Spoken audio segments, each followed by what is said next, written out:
So today I had some rice cakes, and now I'm eating some fresh mango, which is so satisfying. It is amazing when you get a mango that is perfectly ripe. And this one is absolutely magnificent. Eating so simply is really growing on me. It's so much easier as time goes on, and I just feel so good, and it just feels good to feel good.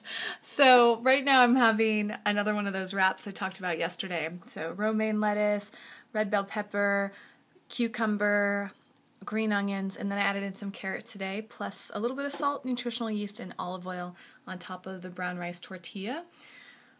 I think I ate 3 or 4 yesterday. So good, and now I'm out of tortillas, so I have to buy more. This will be probably the last one I have today, but it hits the spot. It's filling, and it's super, super tasty. You've got to try it or your own version of it. It makes a nice difference. Yeah, no, I mean, I think it's definitely called moderation. Like this thing, I got shut down at the border of Turkey and Syria 3 times trying to cross over. Goblet. She's lighting it up. This is the goblet pour. Oh, yeah, it's not the light water. You have beautiful aim. Beautiful aim. Wow, dude. I'm just going to live vicariously through you guys. Oh my god, that is epic. I just want to add to be taking pictures. What's it called, Rainbow? You got the strawberry flower too. Might as well be called I just got back from a wonderful dinner at O'Lock with my usual crew of friends there. Same as from that last video that we did that was really fun. And tonight I ate really simply, as usual. Last time I went to O'Lock I had a really simple raw dish, and this time I was craving their basil rice noodles, basil garlic, and they're so lovely. Rice noodles with basil and garlic, olive oil, nutritional yeast, and then some veggies. I think there was broccoli and cauliflower, and sprinkled with pine nuts on top. Super tasty. And it's so interesting, now that I've been doing this low histamine diet, I am not eating chocolate, and it's crazy because my sweet cravings have gone way down. So that's actually a massive win for me, because usually my sweet cravings are a little out of hand, and at dinner I just decided not to get dessert because I didn't want to risk it having ingredients in it that would upset my body, and I felt perfectly fine, but I still feel really hungry because I ate so light today. So I'm making some quinoa right now, which I might mix with some nutritional yeast and maybe a little bit of oil. And then I just started entering what I ate today into Cronometer, which I've never used before, but I've heard people talk about so much, especially in the raw 80-10-10 community. And so I logged on today, and it's really a cool site. And then I'm also using this other site called chartmyself.com. I'll include links to both of them down below. And so Cronometer, I just started playing around with it before I recorded, and I've just entered everything that I ate in today, and it tells me about the calories and the nutrition content, which is so great because I want to make sure that I'm still taking good care of my body nutritionally and getting the right amount of calories. And then Chart Myself also allows you to enter in that data plus all sorts of other things about what's going on, and that's going to help me get really clear about what my symptoms are related to. So you can do everything from like physical symptoms, environmental things, so like making sure that I'm considering all the environmental changes that are happening, changes in my body on a monthly basis, also activities that I'm doing. So I'm just trying to like get this great perspective over what's happening in my life, and when you write things down, it makes a huge difference. This is something that I've been wanting to do for so long, and these videos have really inspired this. So thank you. I know that you may not have intentionally gotten me into this, but just the fact that it's, you know, you're there to watch these videos and comment on them, I feel like you're my little cheerleader. So it's been great, and I really encourage you to do the same thing. So check out those two. I'll link to them down below. And I'm gonna probably make some quinoa.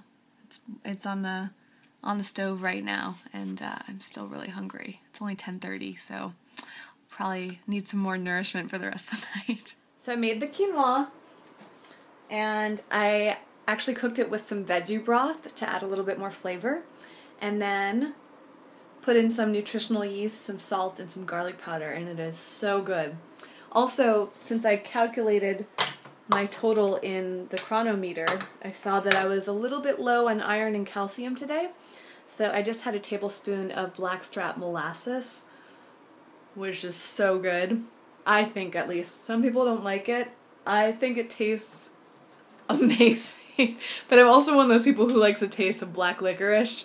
It's that kind of a taste, so it's not for everybody, but it is a really good supplement. So I decided to have one of the coconuts little desserts, and I felt like hesitant to have it, but I started to crave something sweet, ironically, after just talking about not having sweet cravings. Maybe the molasses kind of hit the nerve there, but not too long after that, I broke out into kind of minor hives. I started getting really itchy, and I have little bumps, and those rashes on my stomach have become really red, and I'm a little bit bloated, like my stomach is just descended, is that the right word? So I don't know if it was the molasses, if it was the coconut. I don't think it would have been the quinoa. So it's frustrating because I was doing really well, and I feel like there's a connection to the sweetener. Crazy. It's nothing major, and so far I'm not getting any of a congestion-related response to it. I can feel a little bit of it, but it's nuts. It's just crazy, and I've been tracking everything, and people keep asking, are you sure it's food? And I can't imagine it would be anything, it's too much of a coincidence that I would have these reactions right after I eat certain foods. So I don't know. I don't think it's the coconut. I have a feeling that it's the sweetener, and the coconut I think is not coconut sugar. Let me see what's in the coconut. It's really hard to do this with one hand. So maybe it has something to do with I don't think monk fruit or tapioca syrup. That's the first ingredient here. I haven't been having reactions to coconut, and it has hemp seeds and chia seeds. I mean, I suppose it could be hemp seeds, but I doubt that too. I'm just gonna guess it's the tapioca syrup, and but again, it's just a shot in the dark. I might need to try it again another day without having the molasses or the quinoa or something. I don't think it's the quinoa. I think it's got to be one of these sweeteners. Ugh. Yeah, so I kind of want to show you what it looks like. I don't think anyone really needs to see it though, but I basically just get super itchy, and then I looked at my skin and it's red from the itchiness, and then there's these little bumps on it. And then on my stomach and other parts of my torso, I get these rashes that appear, and they're kind of a little bit scaly or something. And as I mentioned in another video, those have been there on my torso off and on for about 3 years now, maybe even 4 actually. And I notice when I eat certain foods that it'll become really bright red, and I'll see more of the bumps. But when I'm eating really cleanly, it becomes almost skin tone again, and they start to disappear.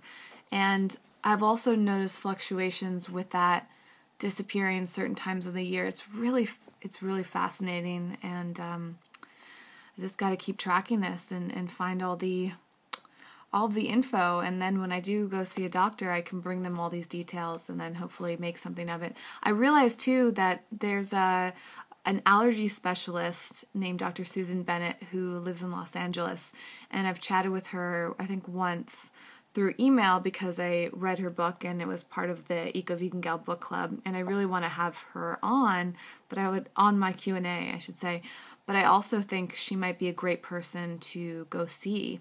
And that's the type of person I want. I want someone that has so much experience with various forms of allergic reactions, and her book is phenomenal. 7-Day Allergy Makeover. I'll link to it down below. I don't remember it having anything about histamines in it, but the other day I was doing some more research and I've been finding some really great websites. I found a site called the Low Histamine Chef, who looks like she's doing mainly vegan recipes, and then a few other resources. People have mentioned Dr. Furman. I'm going to check into his work and see if he has more details about the histamine diet, and I know his daughter Talia really well, so I don't know, maybe I can reach out to them and get some more info, but it really seems like this low histamine thing is the way to go, but it's just so tricky, and I don't remember seeing much about sweeteners on the low histamine diet, but now I'm going to look further into that to see what info I can find. Luckily, the itching subsided and the hives went away eventually, so it wasn't that severe. I did start to get some build-up. How come I can never think of the right words for this? I don't feel like congestion is the right word. Well, mucus basically is what I'm trying to say. I just don't like that word either. Anyways, the symptoms were not so bad. But now I'm ultra curious what triggered them. I don't know. I didn't find the yolk coconut to be that satisfying, especially since my sweet tooth is going down, so I'm just going to avoid that and maybe try it again and see if that's a trigger later on, but it's not really worth trying anytime soon. Just in case, I don't want to take any risks. Alright, I'm headed to bed. See you tomorrow. Bye.